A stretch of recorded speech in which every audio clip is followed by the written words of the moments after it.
Hi friends, ఇక్కడ మీరు బాగా అబ్జర్వ్ చేశారా?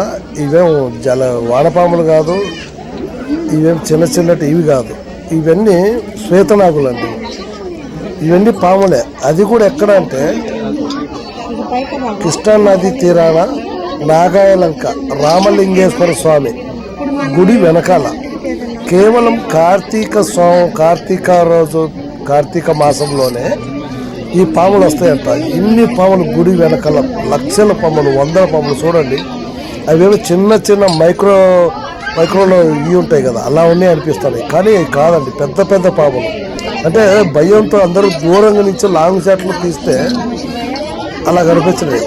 ఎన్ని పాములు చేస్తా అక్కడున్న నాగాయలంక దగ్గర ఉన్న అక్కడ పోయిన వాళ్ళందరూ చూసి ఆశ్చర్యపోతారు. కొన్ని వందల పాములు అండి, ఓన్లీ కార్తీక మాసంలోనే వస్తాయి. అది కూడా శివుడు స్వామిని పూజించడానికి వందల పాములు.